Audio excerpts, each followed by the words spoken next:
Hello student. आज के हम इस सेशन में हम क्या करने वाले हैं, ज्योमेट्री की प्रोग्रेशन करने वाले हैं। ठीक है, तो ज्योमेट्रिक प्रोग्रेशन से पहले हमने जैसे एपी तो पढ़ रखा है, अर्थमेटिक प्रोग्रेशन पढ़ लिया।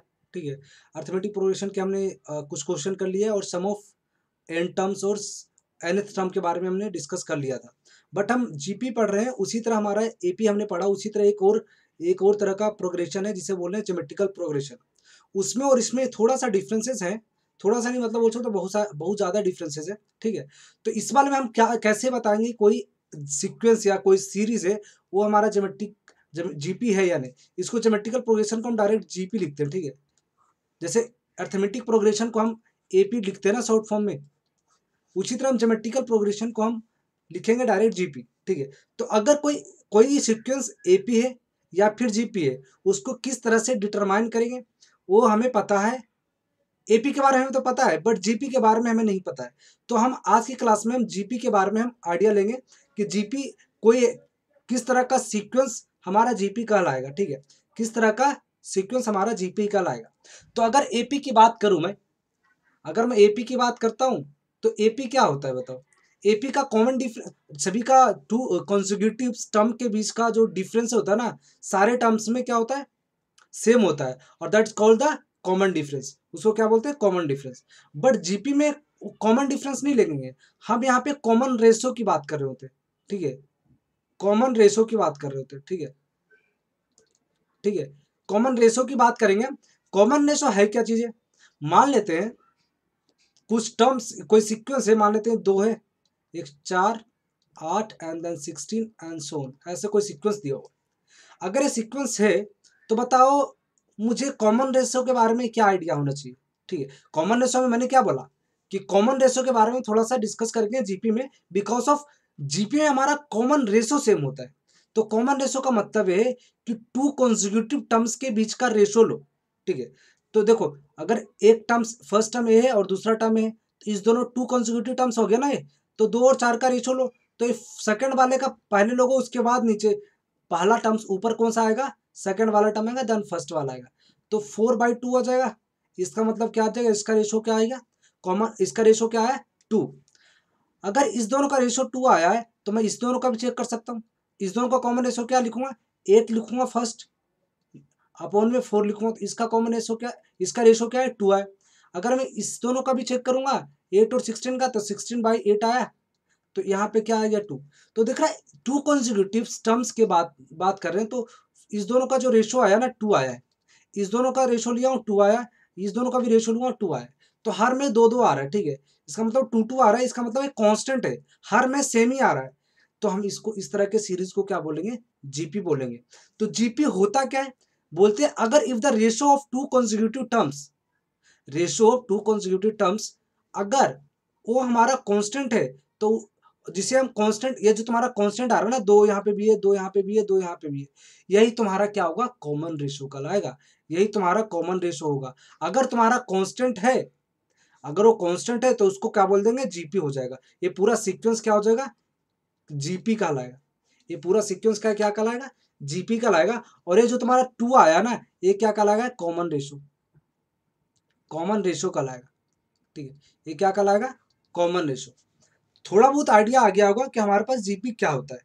एपी में हमारा पहले क्या था, कॉमन डिफरेंस एक डिफरेंस निकाला था, और उसमें डिफरेंस हर कॉन्जिक्यूटिव टर्म्स के, टू कॉन्जिक्यूटिव टर्म्स के बीच का जो डिफरेंस था वो हमेशा कांस्टेंट था, that's called the common difference. यहाँ पे भी एक कॉमन होगा, तो कॉमन क्या होगा, एक कॉमन रेशो होगा। रेशो किसके बीच का, टू कॉन्जिक्यूटिव टर्म्स के बीच में। ठीक है, तो कोई भी सीरीज होगा, तो अगर मैं कोई सीरीज दे दूं तो तुम बता सकते हो क्या, तुम बता सकते हो कि वो सीरीज जीपी है या एपी है, वो बता दोगे।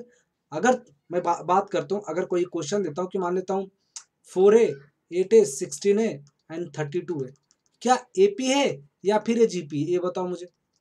एपी है या फिर जीपी है, तो मैं पहला चेक करूंगा इस दोनों का डिफरेंस। अगर एपी होगा तो ये 4 है, यहाँ पे 8 है, यहाँ पे 16 आ गया, तो 100% ए तो एपी नहीं है भाई, ए तो एपी नहीं है। बिकॉज क्यों, क्योंकि इसका बीच का जो डिफरेंस आया है डिफरेंट डिफरेंट आया है, एक फिक्स नंबर नहीं, एक मतलब कांस्टेंट नहीं है। इसके बीच का डिफरेंस अलग हो गया, इसके बीच का डिफरेंस अलग हो गया, इस दोनों के बीच का डिफरेंस 16 आ गया, वो भी अलग है। तो इस सब क्या आना चाहिए था, कॉमन आना चाहिए, मतलब सेम आना चाहिए था। अगर सेम आता तो हम एपी बोलते हैं, अदरवाइज हम क्या बोल देंगे, एपी नहीं है। तो अगर एपी नहीं है तो कुछ और होगा। तो अगर बात करते हो एपी नहीं है तो जीपी चेक कर लेते हैं, जीपी चेक करते हैं। देखो इस दोनों का रेशो लेते हैं, तो 8 और 4 का क्या हो जाएगा रेशो, 2। इस दोनों के बीच का लूंगा तो 16 अपॉन में 8 आ जाएगा, तो ये भी 2 आ गया। देखो 32 अपॉन में 16 करूंगा, ये भी 2 आ गया। ठीक है, तो क्या है, कॉमन रेशो इसमें सेम आया। ठीक है, कॉमन रेशो आ गया ना, कॉमन रेशो आ गया, रेशो तुम्हारा सेम आया ना टू कॉन्सिक्यूटिव टर्म्स का, तो इसको क्या बोलूंगा, दिस इज अ जीपी। ये कौन सा किस तरह का सीक्वेंस है, एक ज्योमेट्रिकल प्रोग्रेशन है, क्या ज्योमेट्रिक प्रोग्रेशन है। ठीक है, या बोल सकते हो सिंपल जीपी है, ये सीक्वेंस क्या है, जीपी। ठीक है, तो ये हमें समझ में अच्छी तरह से आ गया होगा। तो हम आगे थोड़ा सा कुछ इसके बेसिस पे कुछ क्वेश्चन करते हैं। पहले क्वेश्चन नहीं करेंगे, पहले इसके बारे में ना थोड़ा और एनालिसिस करेंगे। जैसे हमने एपी में क्या पढ़ा था, एपी में हमने पढ़ा था, एक तो कॉमन डिफरेंस पढ़ा था, हमने इसे कॉमन रेशो पढ़ लिया हमने। उसी तरह उसमें एक और चीज पढ़ा था, क्या कहते हैं, nth टर्म, nth टर्म भी पढ़ा था ना, तो इसमें भी nth टर्म होगा। ठीक है, कोई एक फॉर्मूला हम डिराइव करेंगे, एक फॉर्मूला ऐसा डिराइव करेंगे जिससे हम कोई भी टर्म पता कर लेंगे। कोई सीक्वेंस का अगर हमारे कॉमन रेशो और फर्स्ट टर्म दे रखा होगा तो हम क्या कर लेंगे, फाइंड आउट कर लेंगे, कोई भी टर्म फाइंड कर लेंगे। तो इसमें अगर कॉमन फर्स्ट टर्म क्या होता है, पहला टर्म ही होता है ना, ये वाला फर्स्ट टर्म हो जाएगा कोई सीक्वेंस का। और मान लेंगे उसका कॉमन रेशो आर है, ऐसा कुछ करते हैं, देखो बताता हूँ। मान लो जनरल टर्म अगर फाइंड करते हैं, तो अगर लेट कर लेते हैं फर्स्ट टर्म ना, फर्स्ट टर्म ऑफ जीपी क्या है, ए। और मैं ले लेता हूं कॉमन रेशो जो है ना, कॉमन रेशो जो है ना आर है। इसका मतलब अगर एपी बनाता हूं, एपी बनाऊंगा तो क्या बन जाएगा मेरा, ए हो जाएगा पहला टर्म, तो दूसरा टर्म क्या होगा, ए आर हो जाएगा।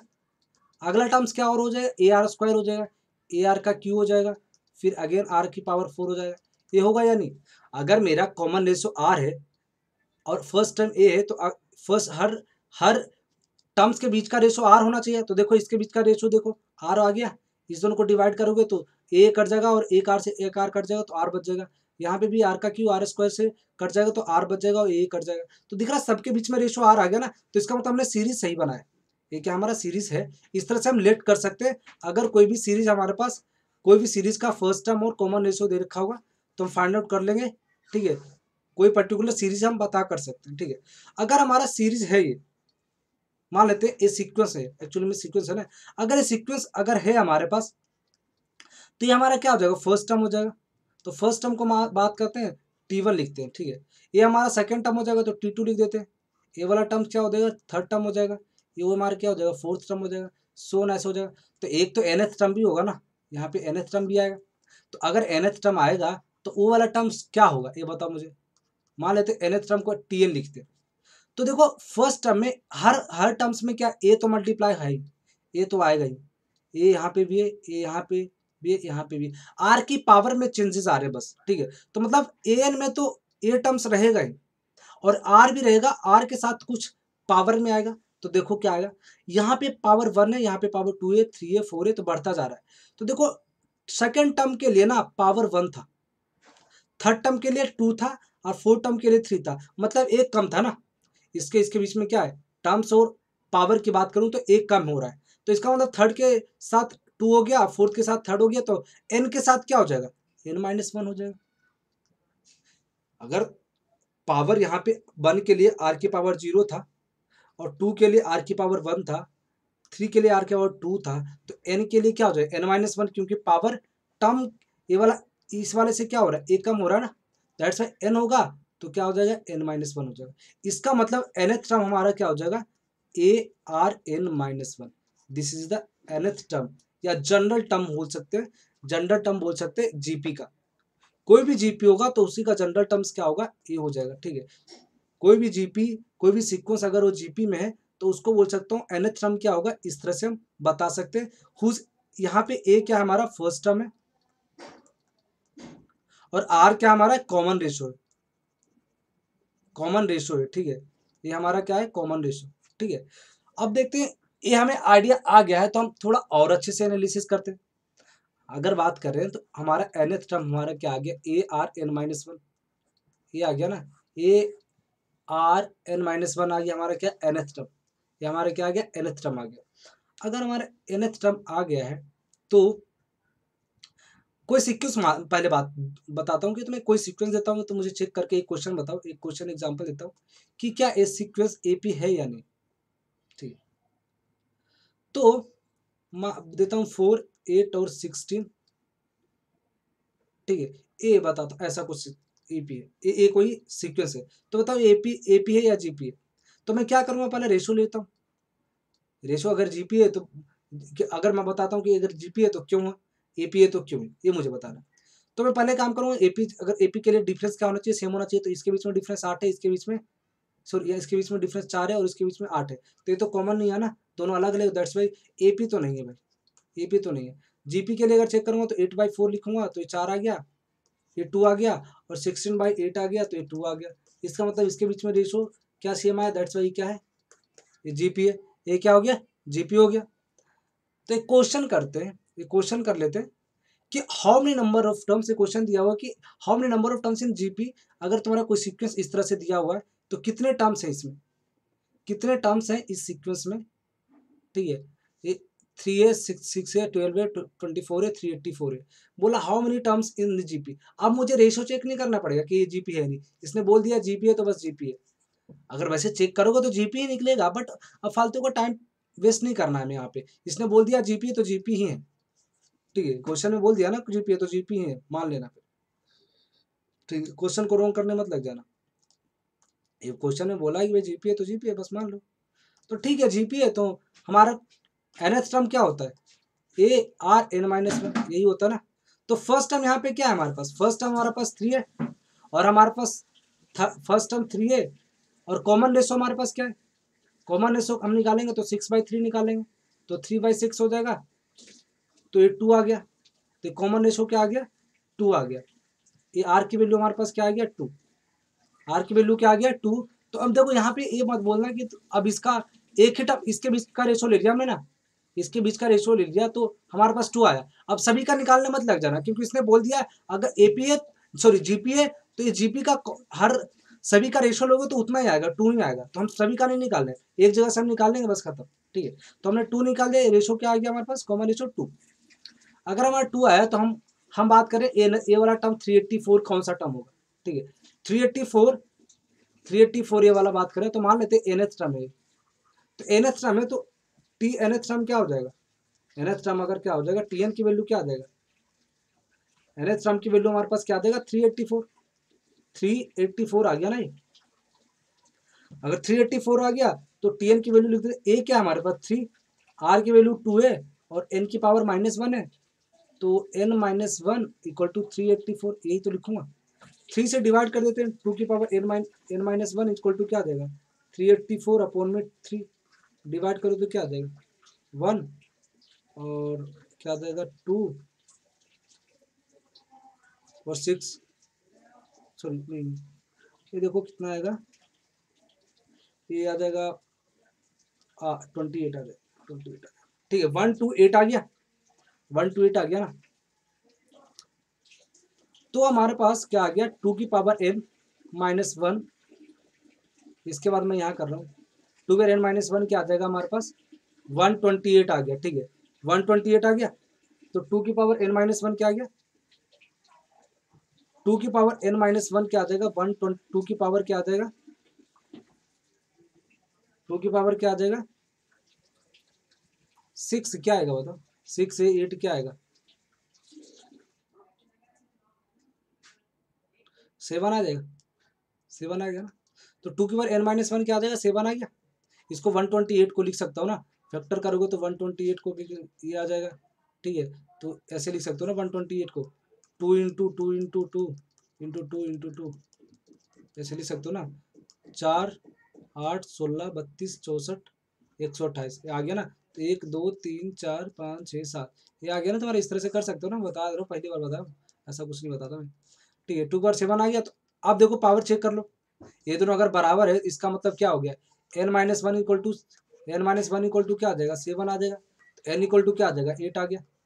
एन इक्वल टू क्या आ गया, 8 आ गया, ठीक है। एन की वैल्यू क्या आ जाएगा, 8। इसका मतलब हमारे पास यहाँ पे 384 कौन सा टर्म होगा, 8th टर्म होगा, ठीक है। हमारा कौन सा टर्म हो जाएगा, 8th टर्म हो जाएगा।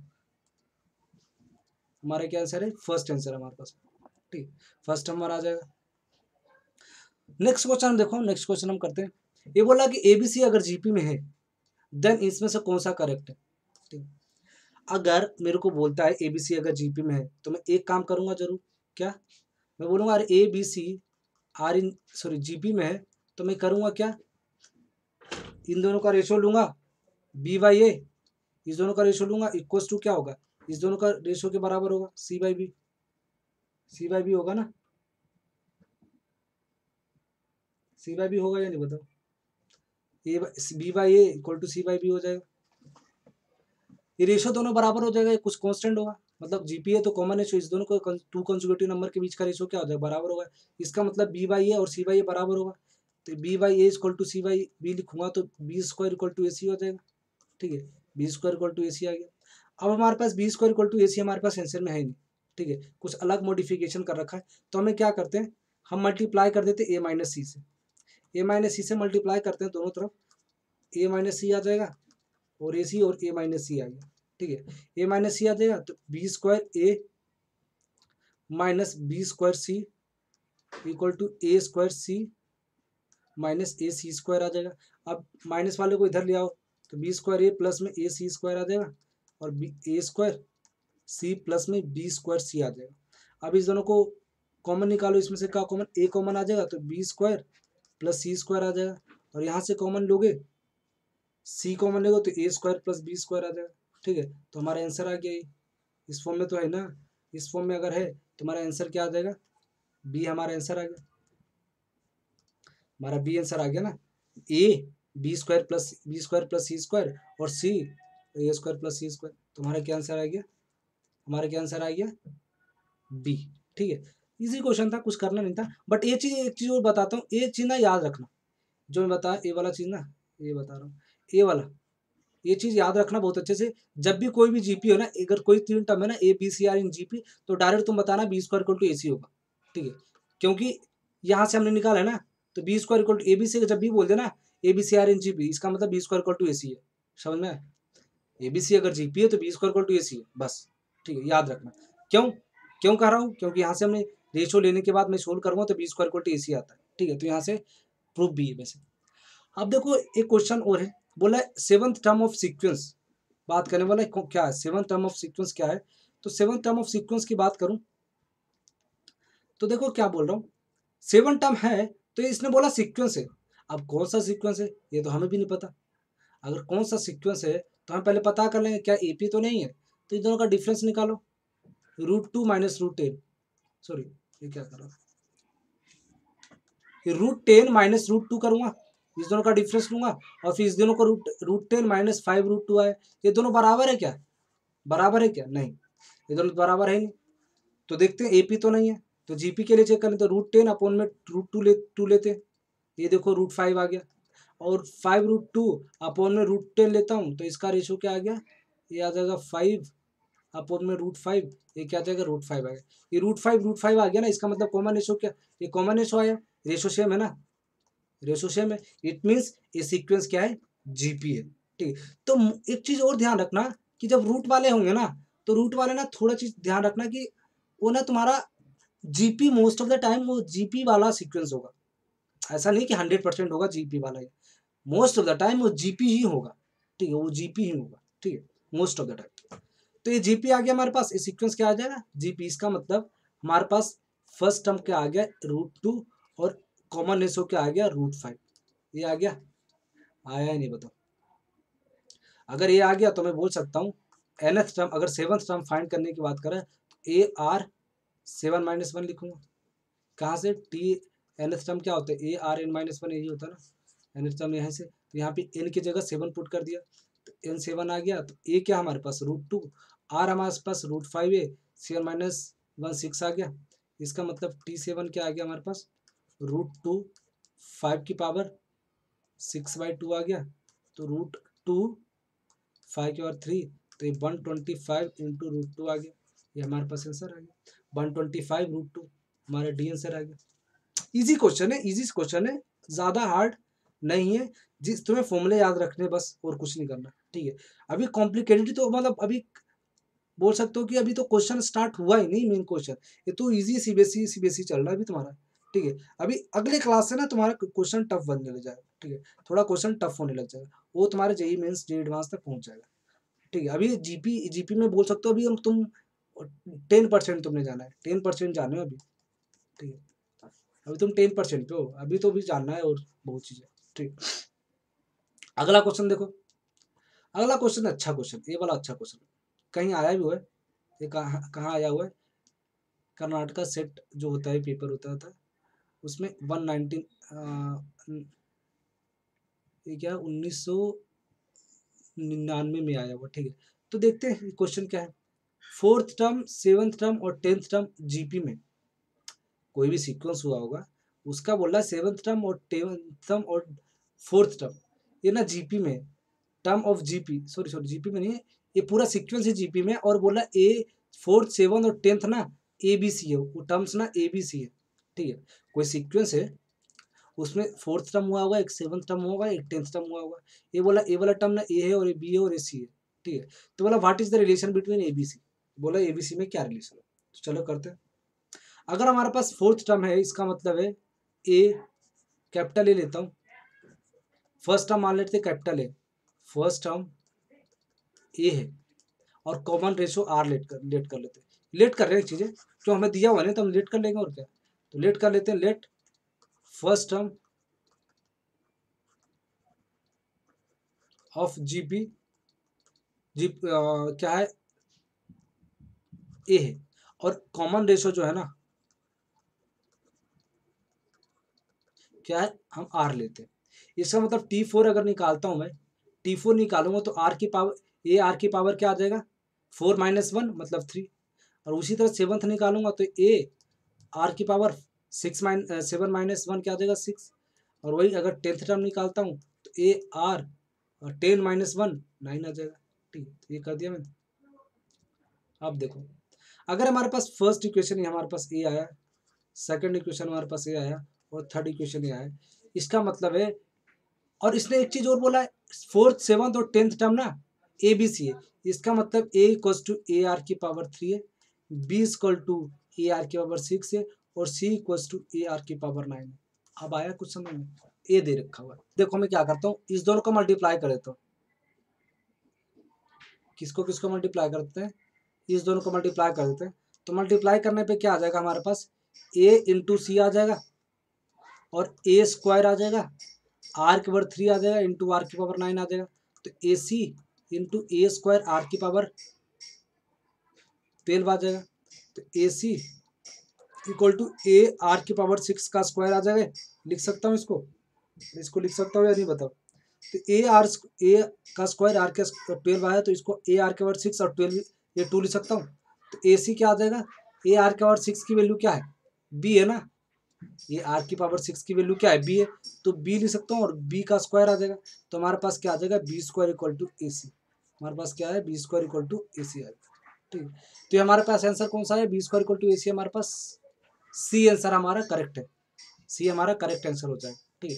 तो ये हमारे पास कुछ टर्म्स के बेसिस पे हमारे पास कुछ क्वेश्चन थे, जीपी के कुछ क्वेश्चन हमने कर लिया, और nth टर्म के बेसिस पे हमने क्वेश्चन किया। नेक्स्ट लेक्चर में हम क्या करेंगे, नेक्स्ट लेक्चर में हम करेंगे क्या, सम ऑफ जीपी करेंगे, जैसे हमने सम ऑफ एपी किया था ना, उसी तरह सम ऑफ जीपी भी करेंगे, ठीक है। तो अभी तक के लिए इतना ही रखते हैं, और नेक्स्ट क्लास में फिर मिलते हैं, ठीक है।